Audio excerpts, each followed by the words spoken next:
It's like a fairy tale, the land of make-believe. But this one doesn't have a cool communicating trolley car or Miss Lady Elaine Fairchild. But I assure you, someone's hand is up our metaphorical asses, controlling us like the puppets we are. So take off your blazer, break out that button-down sweater, and let's slip on our comfy shoes as we slide into the fake world we would all rather live in than this whatever it is.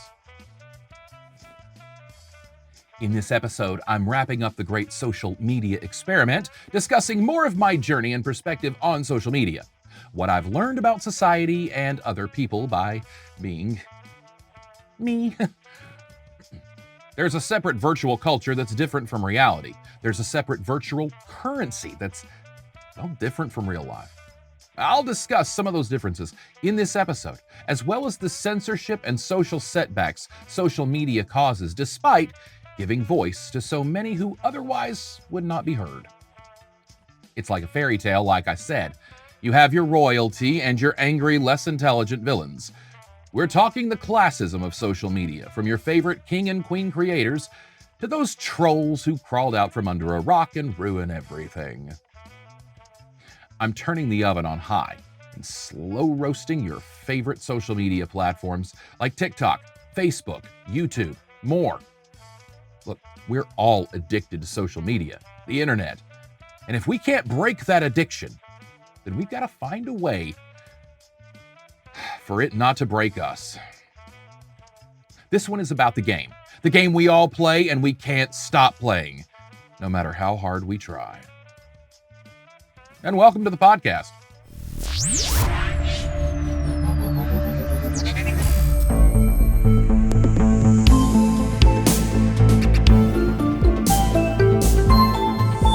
Part of my great social media experiment has really been an exploration of the human condition.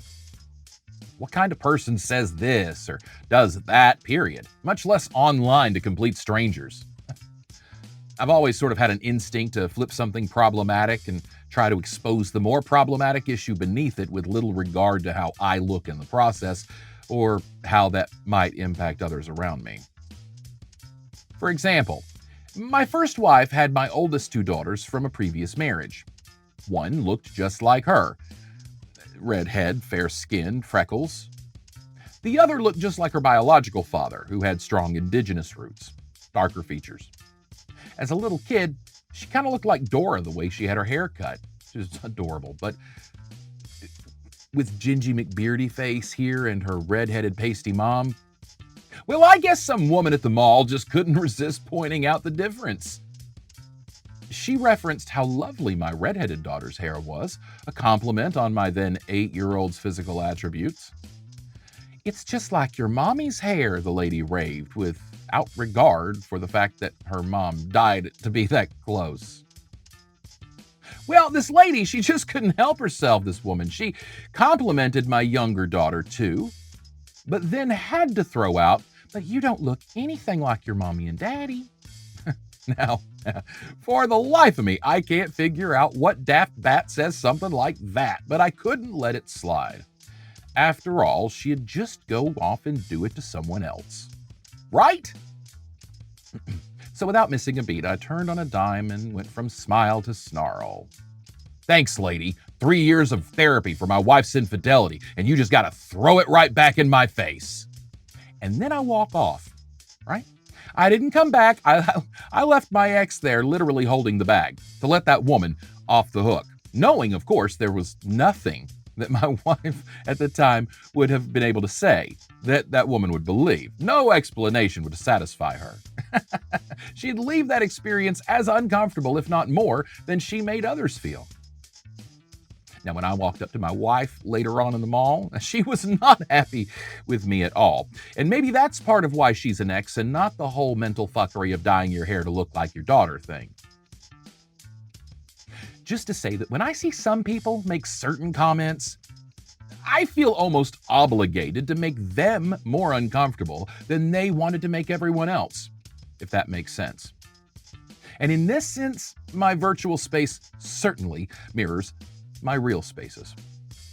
If I'll say it online, you better be fucking sure I'll say it in real life.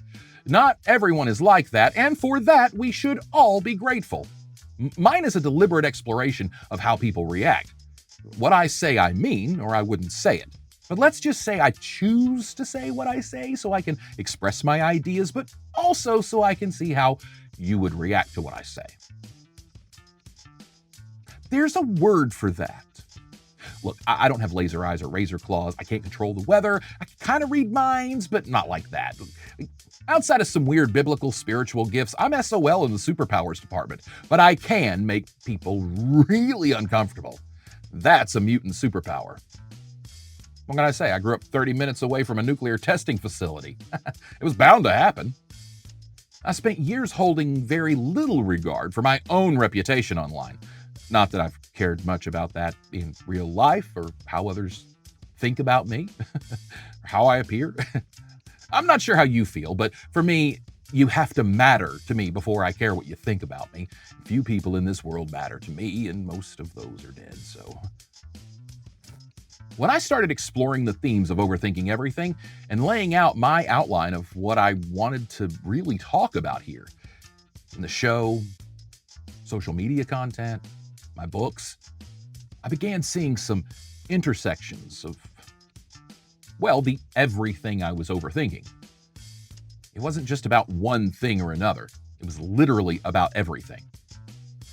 When I started this a few years earlier as an audio-only podcast, I had some supplemental videos, what little I could do with my limited resources and the many excuses I made along the way. I was told, pick a niche. Narrow the focus of my content. You can't talk about everything, Josh. Market to the dumbest of your audience, I was always told. Seriously. That's how people in marketing and advertising see you. It's too smart, Josh. Your subject is too broad, they said. But unfortunately, I don't have a choice. The subject matter dictates the flow of the show, and it didn't make sense to me to box my ideas into anything that wasn't everything. While it's overthinking everything, it essentially boils down to just two words, two all-encompassing words. Deconstructing cultism. Now, I take my definitive liberties, of course. I laid the groundwork for definition in episode 1, my thesis statement, if you will. I'm deconstructing my culture of cultism, and that cultism isn't just one thing. It isn't religion or politics, even brand loyalty. It's a culture of cultism. This almost drive to cultism in one way or another.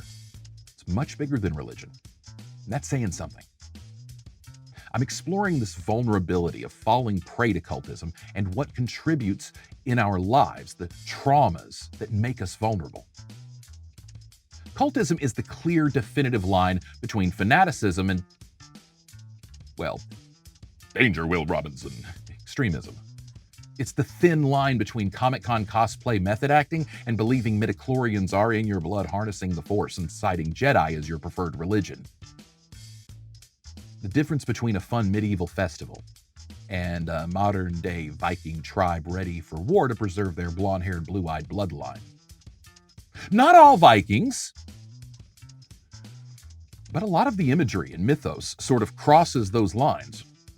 On the surface, American Vikings aren't much different than Irish, Scotch, or otherwise European Caucasians' celebration of heritage, but taking things too far, it takes us from having a thing be a part of, or even in some cases dominating our personalities, to the thing encompassing our entire sense of being. In fact, the thin line between fanaticism and cultism is such a slippery slope, you'll see by the end of Overthinking Everything how easy it was for most Americans to fall into some level of cultism that affected their entire lives after. And by the end of this episode, the last of the series, you'll see how the internet has contributed to that cultism. Remember, if you followed along in the Human Hat Rack and the Peril of Perspective, I laid out my philosophy that our personal perspective hierarchies, in looking back at physical encyclopedias when those were a thing, pre-wiki, I recalled the biology and anatomy sections, how they had this human body laid out, and each layer was a thin, clear sheet of cellophane. You'd turn a page and there was the endocrine system, another, the circulatory, nervous, musculature, etc. Eventually, you'd have the outer dermis, or skin. And we were pretty disappointed when it was Kendalled. Like you weren't. The way we see the world is very similar to that. We have our base level point of view, our default settings. Then we begin layering over that. Like in the Human Hat Rack episode, we wear many different hats of identity or responsibility throughout our lives. Each of those is a layer of perspective, a thin, clear sheet of cellophane through which we see the world. If you're a veteran, you see the world differently than someone who didn't take that path. If you're the spouse of a service member, your perspective on marriage, commitment, and family might differ from someone whose spouse isn't in the military. Acquaintance lessens prejudice.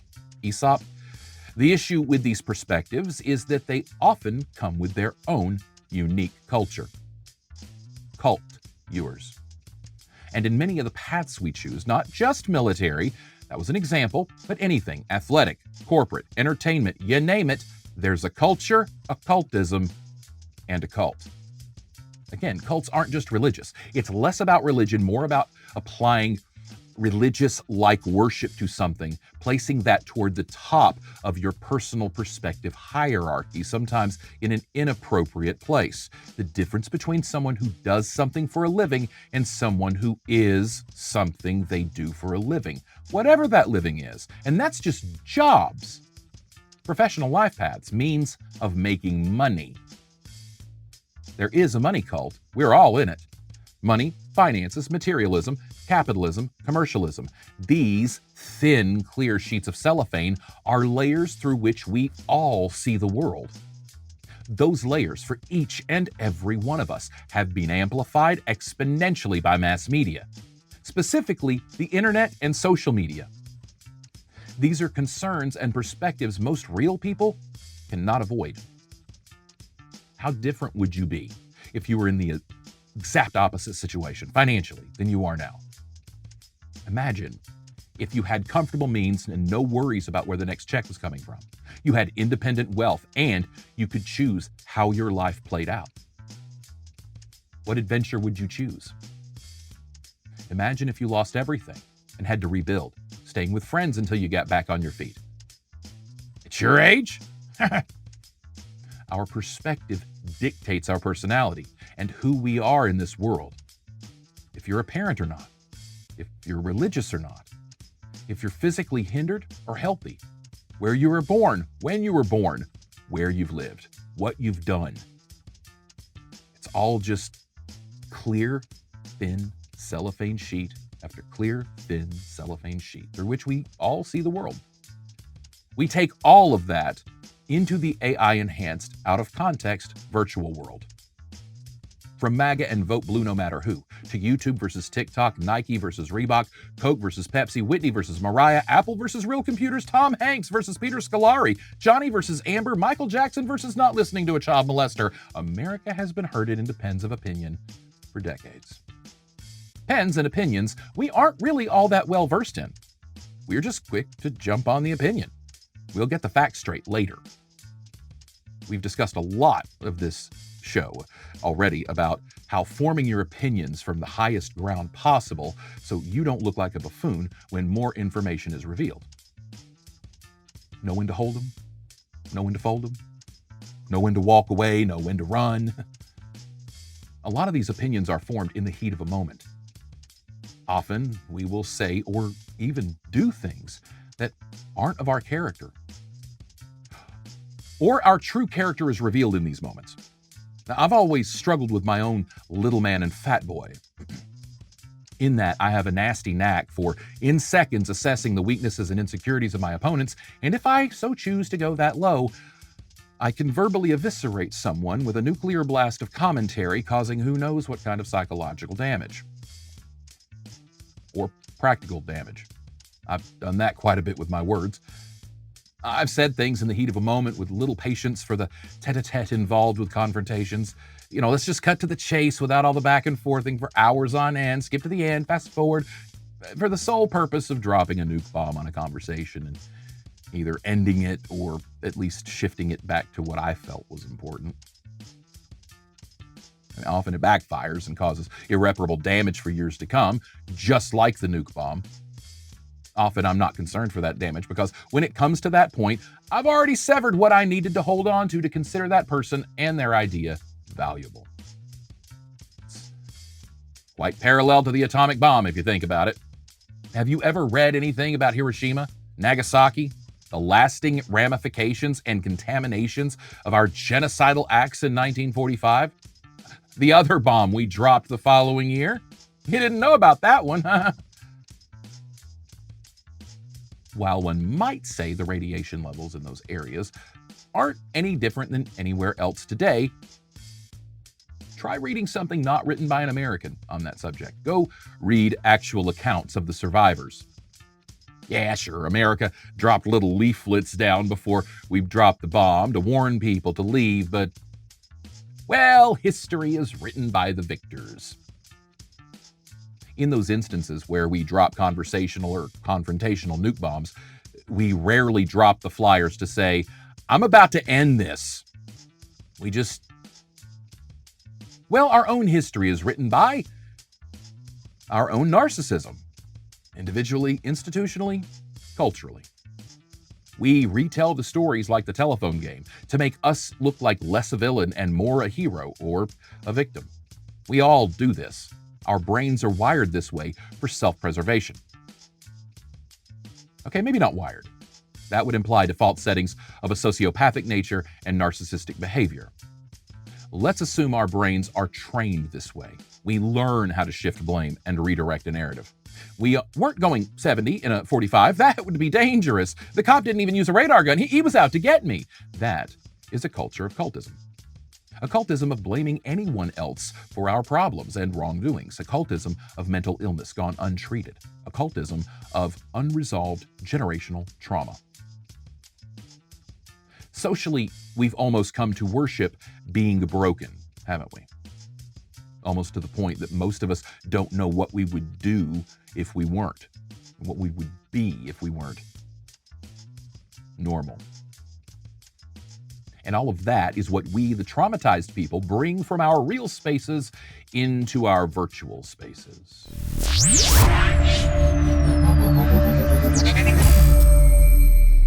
Therapy keeps one in check. Regular and honest therapy can keep your head level and offer some coping mechanisms that, when you feel triggered by something, you can rely on to keep you from breaking out your monster thumbs and telling someone why they suck, as badly as we all want to. What can I say? From someone who is committed to therapy and sort of does that on purpose, it's kind of fun sometimes. Look, if I know what I'm talking about and someone comes into my content and doesn't, then I think they've earned it. It's my choice what I do with that, and often that's dictated by what I'm interested in learning at the time. But often our interactions with those on social media are superficial and lost in textlation. Whether you're in heated ideological debates or just polite back and forths, our means of communication have changed. But virtually chatting or face-to-face small talk, these layers of perspective we talked about, impact those interactions, whether we realize it or not. Let's examine this from the perspective of real reality versus virtual reality. The internet, whether we like it or not, is our virtual reality. We don't always have to wear the goggles to see the spaces in our minds. It's a mental state of being plugged into the matrix. It isn't laying in the pod, immersing yourself in water and getting the thing plugged into your brain. That's just the visual Hollywood came up for what actually happens when we lay around the house, immersing ourselves in a form of sensory deprivation we call chilling out, focused on the phone and plugging that machine into our brains, less by a cable and port in the base of our skulls, but by the 2 ports in the front of our heads and the 2 on the sides. The eyes and ears for those on the audio-only version of our show. We are plugged into the matrix all the time. We're scouring for the next viral thing, and we need to be a part of it. We can't miss the news. We certainly don't like it when our friends are in on a thing and we're late to the party. OMG, you haven't seen fill in the blank? Everyone's seen fill in the blank. Where have you been? That feeling harkens back to many feelings of isolation, ostracization, and not belonging that stem from childhood. The fact is, these are hallmarks of my own childhood development. But I also know that I'm not alone. In fact, most children experience varying levels of these feelings that go back to TV shows, toys, jokes, movies, music. You'll understand when you're older. Any number of pop culture references that others got that we didn't get. And by not getting those, we weren't in the club. We weren't included. Even if that club was a short-lived chuckle fest after a comment nobody will remember, in the middle of a conversation nobody will remember. We remember those feelings of not being a part of something everyone else is a part of. It's a feeling we subconsciously are determined not to experience again. Self-preservation. The internet and social media offers an infinite number of ways anyone can belong, fit in, and feel a part of something. Feel special. The burning embers of misinformation are those that inflame conspiracy theories. All a conspiracy theory is, when taken to the level of blind cultism, is an ignorant person too prideful to admit they don't know and can't know, so they find solace in belonging to this exclusive club that knows something nobody else knows, or is smarter than everyone else because they clearly see whatever it is they see. Filtered through the lens of cultism, taking things way too far, caricatured, distorted, and amplified by the artificial intelligence of social media, and regurgitated back to us without context, customized to our algorithm. This feeling of being left out of something you don't understand is why many people turn to cultism, whatever that cultism may be. Belonging to something that only some people get to be a part of. I used the conspiracy theory extreme a moment ago, but it's superficial too. Doctor Who was really cool when I was watching it on PBS in the 80s. When everyone here liked it, when you could get a Doc 5 scarf anywhere, it just wasn't as special. By becoming cool, it wasn't cool. And everyone wants to be special, right? Everyone wants to be cool, especially over geeky things. What we don't realize is that feeling we get when the band we love takes off and everyone jumps on board your least favorite song because radio picked up this weird experimental track and you have to go, no, I've liked them since they had bootleg tapes.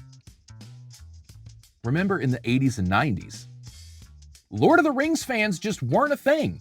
People loved The Hobbit and referenced that old animated classic a lot, but the release of those movies launched a cultism that's still alive and thriving and very profitable today. Those people who've been Tolkien or bust since 7th grade, they're either thrilled as hell that everybody finally gets it, or they're really kind of peeved everybody likes it. Exclusivity is a big selling point. Be the first to. The first 20 callers get special access. I remember one time early in my media career, I asked the sales department how we could tell when the first 20 calls came in for an ad that aired in the middle of the night promising something to the first 20 callers. They looked at me like I was an idiot. It's just a lie. It's a sales tactic. It's a call to action. They call it, but it's a lie. I'm sure they can pull reports of times an ad aired, but who's doing that? Everyone who calls gets the deal or they don't. You're either one of the lucky special first 20 or everybody's caller 21 and you just missed it, sorry. But here's what I can do for you if you buy today. That's a bait and switch, by the way. Highly unethical, highly illegal. Being duped into something through false pretenses. Like when you're watching a video that looks real, but turns out to be an ad. That feeling, when you realize that, your brain's feel-good juices drop. You don't feel special anymore. You realize you were being manipulated and marketed to. You see the wizard behind the curtain for just a moment. We all want to feel special. And so when we don't feel special in our real spaces, we turn to our virtual spaces. We've always done that. In our leisure time, America went from front porch sitting to living room leisure. We went from dinner at 5:30, news at 6, family time, a few shows, to TV dinners while we watched them, to home delivery and multi-binging because who has time to microwave anymore? We're cramming 6 episodes into this night, baby. We're going to finish season 12. We take all of that from our real spaces into our virtual spaces. All that addictive behavior, all that unresolved, why am I doing this trauma, all our narcissism, all our cultism. Whether we have any or not, of course. Feeling special and the desire to isn't toxic or problematic altogether. However, it's treading on a superiority that can be dangerous. It's basically what religion is mostly. I'm special, I'll live forever. Don't you want to be special too? Everybody wants to feel special. Everybody wants to belong to something. We've seen social media and the rise and fall of celebrities. In just my time on TikTok, through various accounts, I've seen creators with hundreds of thousands of followers to millions go from hero to zero, just like a reality show, just like our real spaces. An activist gets taken down for alleged womanizing. The woman he allegedly womanized is taken down for histrionics. The people who took them down seek to take others down, some in the name of accountability, some in the name of clout. We don't question or quantify, we just click the likes, comments, and shares. Follow that person for more truth.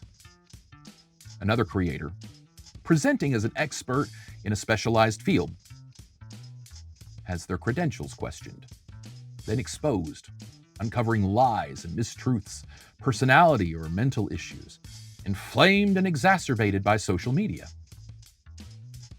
Our real spaces are what we've made of them, right? How do you think our online virtual spaces will reflect that? And what are we doing to ensure that it does or doesn't? Now, take this creator who comes into the space with these issues they're either aware they struggle with or whammo. They're on social media and they slowly begin to see what everyone's been saying or not saying all along.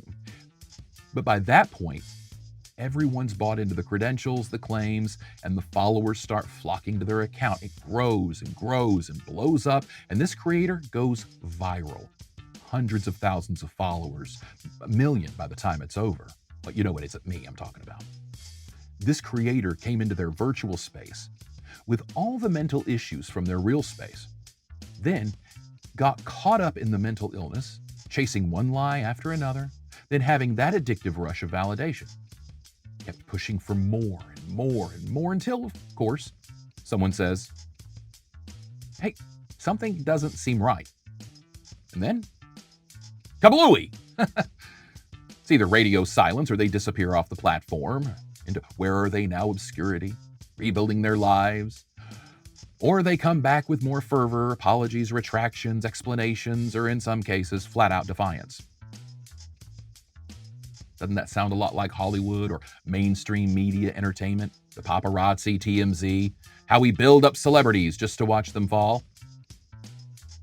Our virtual spaces mirror our real spaces, folks. But this time, the TV channel we're watching isn't a peacock, an eyeball, or an alphabet. It's, for example, YouTube, TikTok. Imagine if Netflix allowed user uploads. Everyone with an account could make a TV show or a movie within their guidelines, and everyone could upload to Netflix. Now, on the surface, for creators hoping to have their work showcased on something other than Vimeo, it's great. For the consumer, the user, it's clunky and problematic. Unless that content is somehow separated, you're flooding the content most people want with a bunch of content millions of random people want you to see. TikTok is like that example, just without the great original programming. Just the everybody gets to upload whatever part. Some don't upload anything. Those would be your social media consumers. People who don't create content, they just contribute to the content with their currency. Reactions. Content creators create content. I shouldn't have had to explain that. We make the things people watch. Sometimes we make the things 12 people watch. Sometimes we make the things 12 million people watch. It's hit and miss. It's rarely by chance.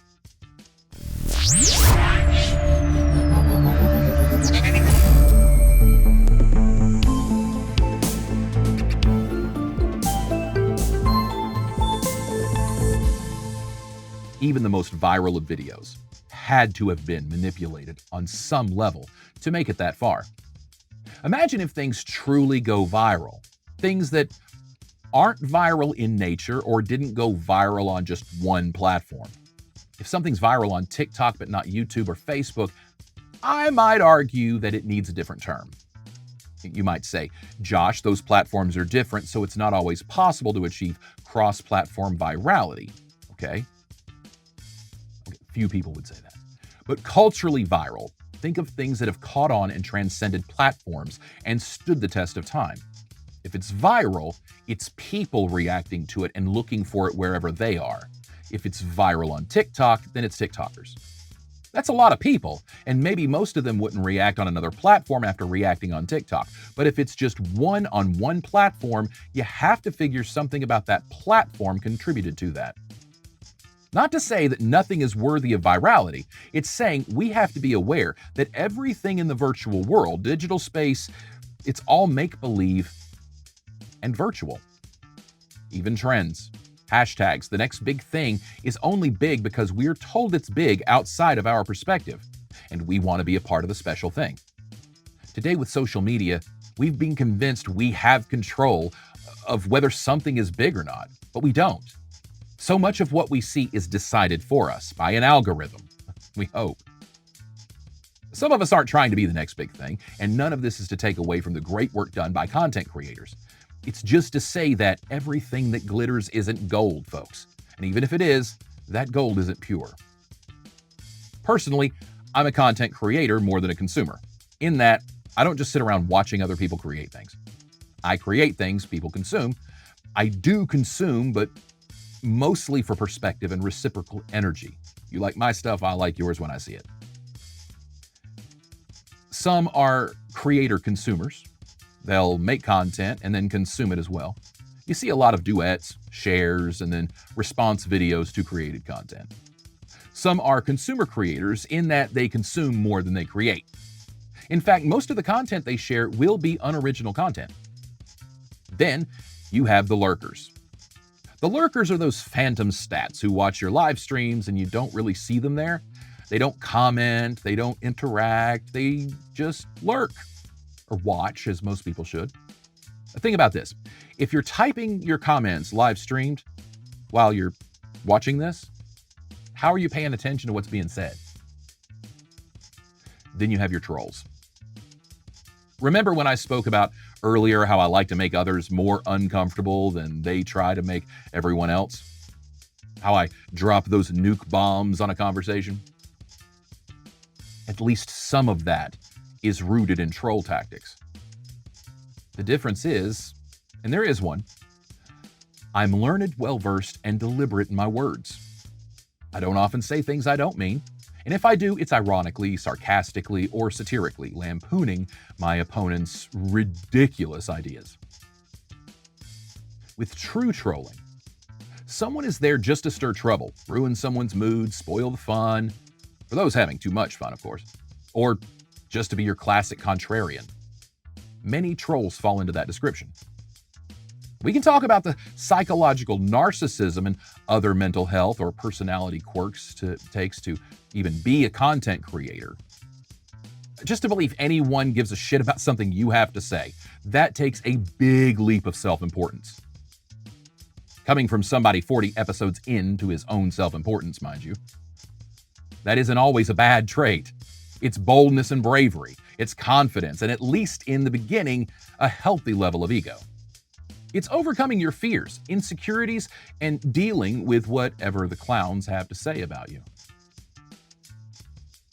That's hard. And the fact that people who aren't trained entertainers are doing that is great. That's something people in my fields spend lifetimes overcoming just to do their jobs. The ego, narcissism, and self-importance of the troll, it's way different than that. The troll isn't there to encourage discourse or to correct misinformation. In fact, from my previous example of my little performance art in the mall with my family and my ex-wife from years ago, well, we all know it was inappropriate. It was still in the spirit of teaching that woman a lesson through extremes. Face it, look, had I said, "Excuse me, ma'am, but this is my stepdaughter," and I wouldn't say something like that anyway, because you never know, she may or may not have walked away with a lesson learned. My way, she definitely remembered. I leave a lasting impression. So there may be trollatry there. But true trolls, internet trolls, aren't there to make things better. They are there to raise blood pressures, shift narratives, confuse and clutter the conversation, and put a general halt on progress for the sole purpose of just having nothing better to do? At best. At worst, it's an orchestrated or directed trolling. What's that? Well, what we know now is that there are paid trolls in what we call troll farms, cubicle farms, office spaces, here in America and in other countries as well. And these are often low-paid but well-bonused people, sometimes teenagers and younger people, who would just sit around and try to ban and provoke online content creators into crossing a line. These people are coached in the community guidelines of specific platforms that they're assigned to. They know what to say, how to say it, and often it's just copy and pasted rhetoric or talking points. That's why you see the same things in comment sections, especially on TikTok. It isn't that people aren't creative or they're just too dumb to say something unique. It's often that they're mass commenting and scrolling through so fast because they get paid by volume, if they're even people at all. Remember when I said last episode and the one before about buying social media followers? Imagine software that could mass report a creator's videos. Imagine all those fake accounts acting autonomously, reporting your favorite creators. Here today, gone tomorrow. It happened to me. It happened to so many others. It's the thing of class action lawsuits. But it happens. The troll bot farms. Shifting the winds of social media. In whose favor? TikTok, for one, lets that happen. In fact, I would argue without any definitive evidence other than fucking duh, that if TikTok isn't involved in the third-party follower farming, then that's gross negligence and a greater security risk than any president has warned about. And such a malfeasance and oversight that ByteDance shouldn't be trusted or allowed to operate in this or any other country. TikTok should be shut down. If they are involved in the third-party follower farming, I would imagine governmental oversight and certain commerce committees might want to investigate. For my experience with TikTok, specifically, a few things. I've experienced the troll issue from different perspectives.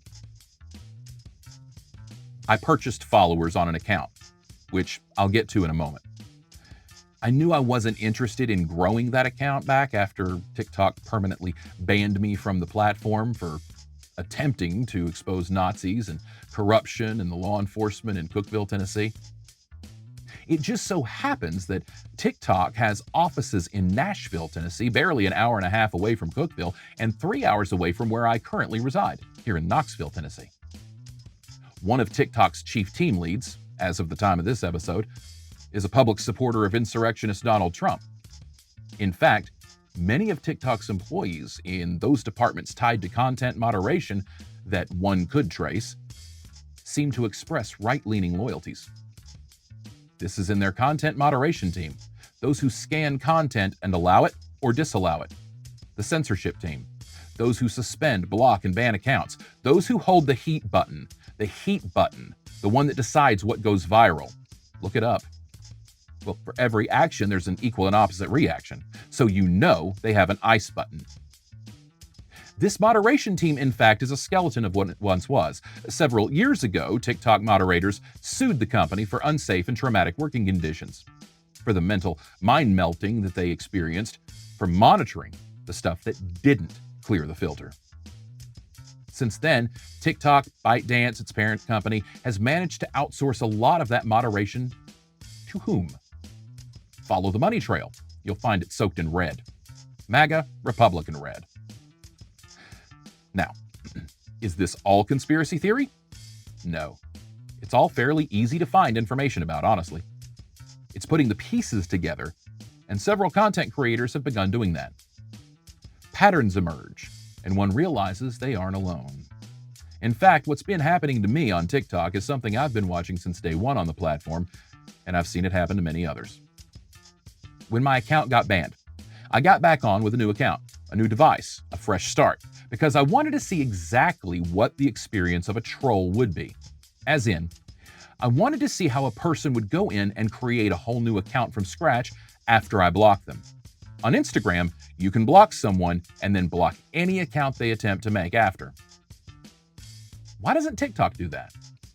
Because they don't want to. It's bad for business. TikTok needs the trolls. What I wanted to know was how fast I could create an email, TikTok, and how fast I could get back into a live and harass me if I was a troll. But I also wanted to learn something else. Since I had this new device that was wiped of all data, it had never been even logged into. I created that fake email account. I created that fake TikTok account. I got the info I needed.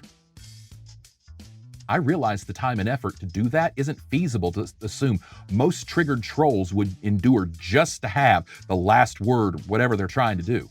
So at least some of those trolls must have multiple accounts ready on the fly. On TikTok, you can do that. You have multiple accounts tied to one account, and then you just drop down menu and change accounts in seconds. So that has to be it. The trolls had to have learned that doing what I tried to do was too much in the moment, so they pre-gamed. But that didn't account for what seemed to be automated responses and the if this then that AI programming patterns my brain started noticing. I began making jokes about the Trump text club. Just text Trump to 45666 and you'll get the daily own the libs cut and paste comment. But there was truth to that, I noticed. There's something I've seen on TikTok, but not really other platforms as much.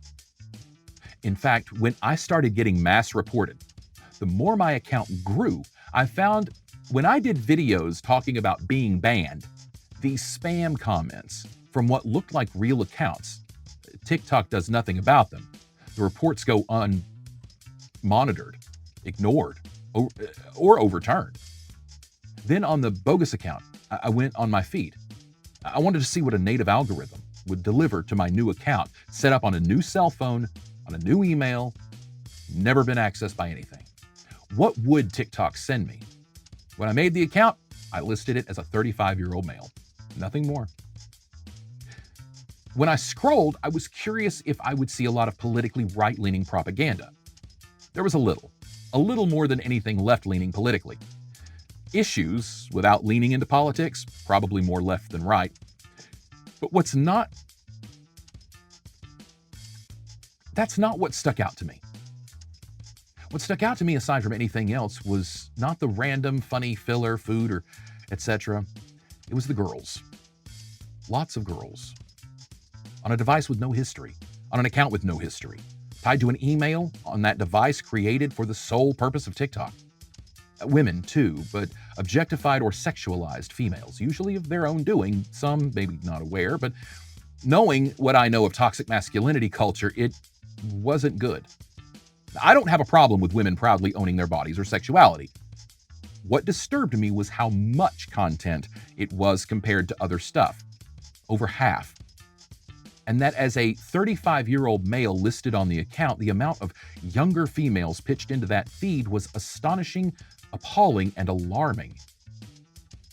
These videos weren't like bad, but they certainly weren't the kind of videos a platform should pitch to a mid-30s male by default. If a middle school or high school kid is dancing or doesn't matter. Hell, if a middle or high school kid is in a video, I'm thinking an adult male is the last demographic to pitch that content to. But TikTok pitched, and pitched right over center plate. Except I wasn't swinging. That account no longer exists, and that device was re-wiped. I noticed the issue because I was looking for an issue. Not that issue, but I may not have noticed if I didn't say, okay, let's log in and see how many videos of what genre I see this first go through. How many people had their feed more dictated to them than the almighty algorithm allowing their habits to decide? I don't know. And as creepy as it sounds, I don't know that I care. It was enough that it needs to be said.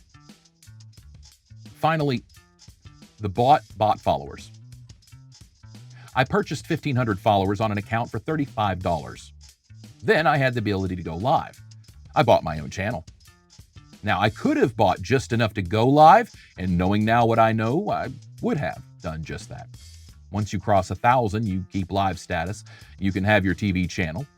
Besides that, within a week, all 1,500 of those bot followers were banned. All 1,500 of those accounts were banned. Now, I'd always planned on removing them, and I did. Having dead accounts or banned accounts will affect your algorithm negatively. So does TikTok know, or do they not know about the bot follower farms?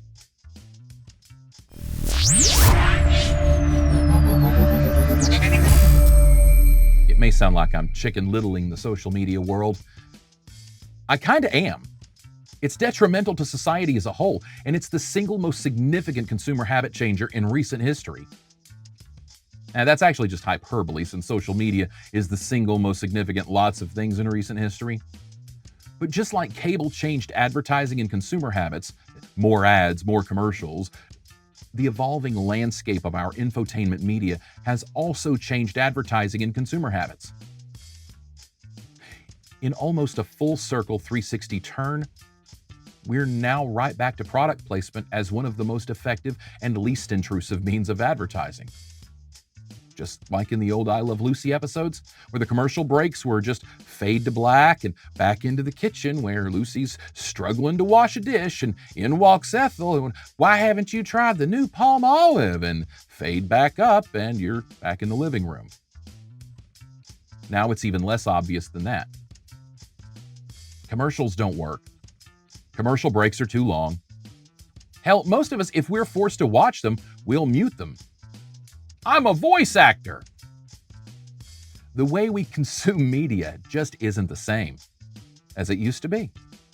Many streaming platforms schedule their content much like network and cable. However, the consumer doesn't have to deal with that.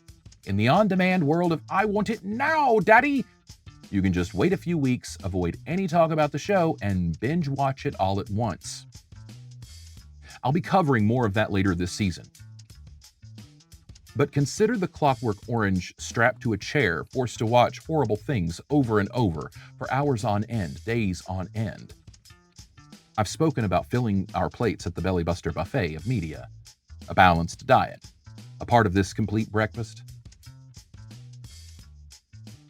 Let's say a Game of Thrones, Breaking Bad, Arrow, The Walking Dead, Dexter, A Handmaid's Tale, American Horror Story, The Sopranos, all TV classics, Hall of Fame series. Add to that a little House of Cards, maybe. And for levity, Family Guy, or a live-action sitcom like The Office, or It's Always Sunny in Philadelphia. What's your diet? Torture porn, lots of violence, anti-heroes, amorality, a vacuum of ethics, integrity, bad jokes, and lots of characters. Now imagine watching all of that back to back, and that's the bulk of the entertainment media you consume. Maybe for a splash of realism, you throw in the Forensic Files or one of the dozens of true crime reenactment shows. What do you think that does to your brain? Watching 2 or 3 episodes of a show at a time, like The Walking Dead, where many entire seasons the characters struggle with hope. Many themes in these shows, these amazing shows, are for entertainment purposes only. But our brains don't always differentiate, especially when docked in front of the brainwash box for days on end. Somewhere along the way, it clicked for the network executives. All those shows, those big shows, were expensive to produce. Those true crime reenactments? Well, those were cheap, and people watched them as background noise. The ratings were great. About the same time those reenactments were evolving from evening news special reports to unsolved mysteries to mass-produced syndicated programming with entire cable channels devoted to telling the gruesome true tales of real crimes that actually happened, American audiences got delivered reality television, the real world, and what followed. It wasn't like game shows of the past, America's introduction to real people on TV. Game shows were people dressing up and coming to Hollywood to win prizes, change their lives. Reality television was hidden camera voyeurism behind closed doors. America all became obsessed with being peeping toms. It's a little shocking to see it that way, but with all these shows, whatever the premise, we're watching people live their lives, have conversations, sleep sometimes, everything. We feel less creepy because occasionally it cuts to the interviews with the characters they call confessionals, so we feel like they know we're watching and we just tell ourselves it isn't creepy. It's creepy. With the rise of social media, we're all on one big reality show. Except there are no prizes. You're bound to get voted off eventually. You aren't getting paid, and nobody's watching. I'm not trying to dash all your social media hopes and dreams, but 100,000 isn't viral or relevant. It's impressive. It shows consistency and restraint, but it isn't viral. We are blinded by the glare of spotlights. We're so many who always wanted to be in the spotlight, finally having their chance to be in the spotlight. Others who never imagined they needed the spotlight, finding that that spotlight fuels them. And others who reluctantly step into it can't seem to find their way out. We don't see the dangers of that, or all the voices that we think we see finally having a platform. We don't see the hundreds of thousands, if not millions, that are left still silenced, still unseen, unheard. Not because they're not good enough. I mean, yeah, there's a lot of crap on social media, but it's because they didn't stand a chance from the start. When the insiders hold the heat button and your algorithm is decided for you before you even log on, how does anyone expect to make it on social media? Unless you're one of the privileged 1%. You know, if we aren't careful, our virtual spaces are going to come to mirror our real spaces. Again, I know I sound all doom and gloom about social media. I accept that it does serve a valid purpose in amplifying marginalized voices. However, it's what social media silences that alarms me. Today, we're evolving and advancing in mental health and self-awareness like never before.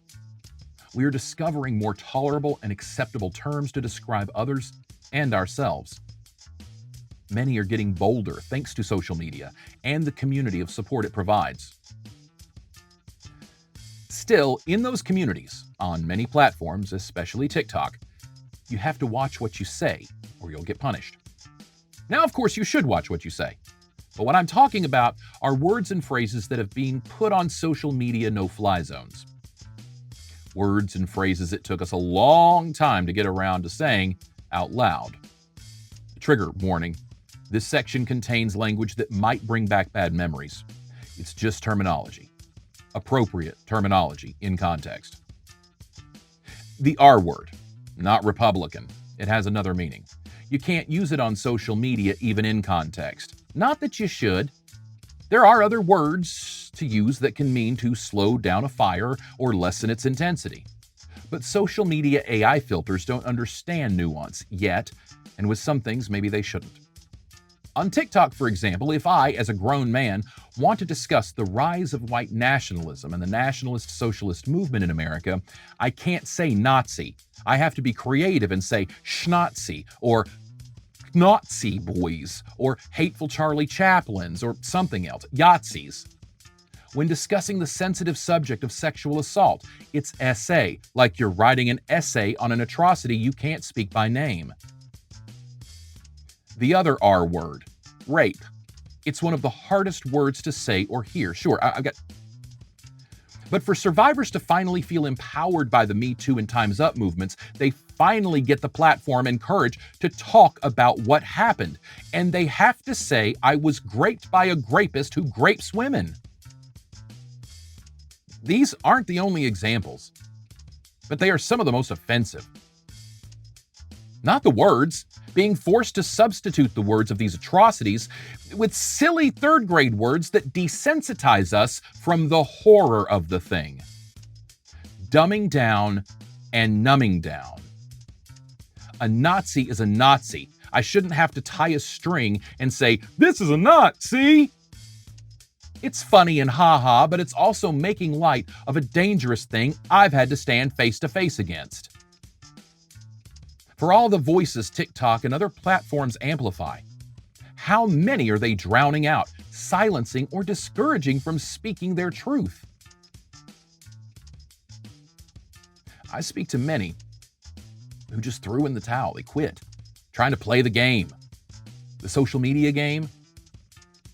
Just take TikTok, for example, since it's been the primary target example of this episode. It's an easy target because TikTok is getting a lot of things wrong while fooling its fans into thinking they're the savior of social media society. As I mentioned with the different classes like creators and consumers, it's like a video game. You create a video, you sit back and you watch it go. Sometimes it peters out in a few hundred or a few thousand views, but it's stats. It's just a numbers game. You refresh constantly checking to see if it crossed this threshold or that threshold. Some add up the hearts and comments and those who favorited. How many followers did this video get? Wow, I guess I need to do more like that. Waka waka waka waka waka waka waka waka waka waka waka, like Pac-Man, gobbling up power pellets. We're all, as creators, chasing those stats, running from those ghosts. It's an addictive feeling I've discussed with enough content creators to know that it's something the good ones have to keep in check. That first instinct when you wake up to see how it did overnight, even if we don't care about the stats necessarily, even if we're not doing it for that, that's not what it's about. We can separate ourselves from the ego and narcissism, but the video game never stops.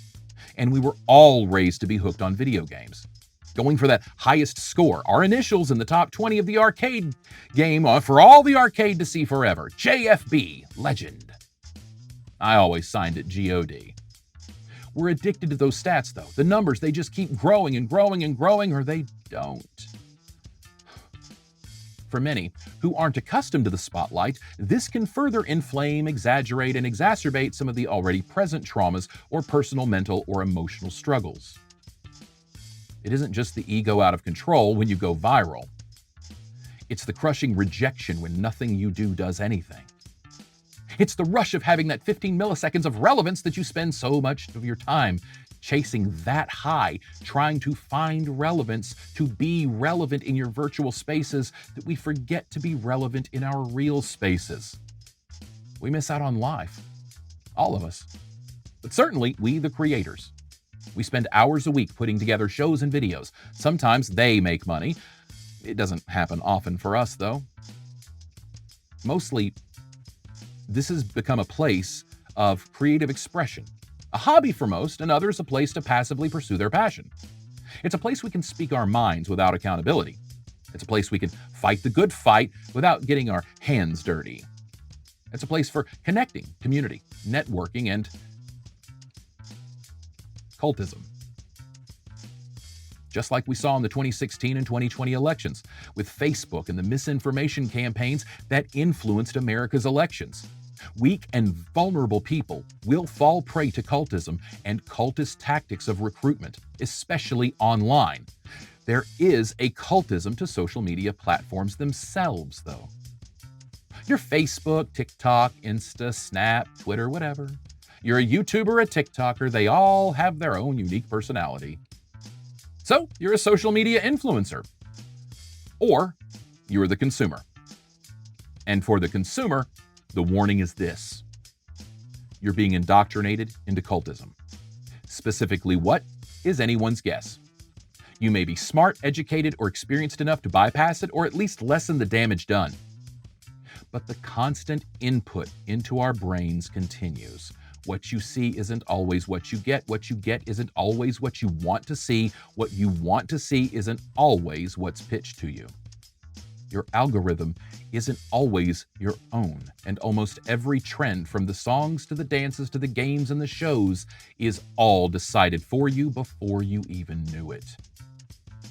Sounds like some hippie warning, man. It is. I don't expect us to roll back progress, advancements, or technologies. But the damage of too much too soon has been done. All we can do now is attempt to mitigate that damage and try to heal from the trauma it caused. And of course, we need someone to blame, but that's the next episode.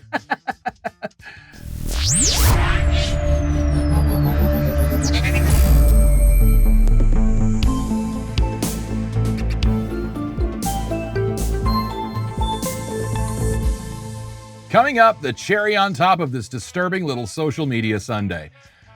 I've discussed the dawn of the age of the internet and infotainment media, and also how our American politics got screwed 6 ways to, well, Sunday.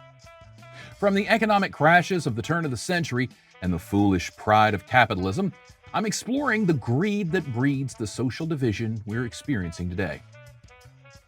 3 major tech movements, 3 key governmental actions, 4 key figures that led up to this, and the 4 key figures that will carry the baton forward, and 1 man at the center of it. They're all names you know. That might not surprise you. But putting the pieces of this puzzle together and seeing just who is at the center of it all will help us see what really contributed to the dumbing down and numbing down of America. What really contributed to this culture of cultism. In our next episode titled Bilderberg Workshop, Create Your Own Conspiracy, I'm stepping back to examine the 20th century to now, and what key people and events contributed to the terror and trauma that has impacted American culture and set our society on its current course for dissolution, as I'm deconstructing the culture of cultism. Thanks for joining me. Check out some of my other videos. I've got them all categorized in these playlists for you, easy to find for your convenience. My original music, my TikToks, all of Overthinking Everything, clips of my acting and voiceover career. It's all in there for your convenience. You can check out my merch store on my website. Get your trigger tees in the Sir Talks a Lot, Swags a Lot store. More products coming soon. Follow me on TikTok, everywhere you can find me. Like, share, and subscribe to this channel. Do all the things I need you to do, and look, if you really like this, help me grow. Consider a donation to Cash App, and don't forget to sign up for my email list. I'm Josh Brandon, and I'm overthinking everything.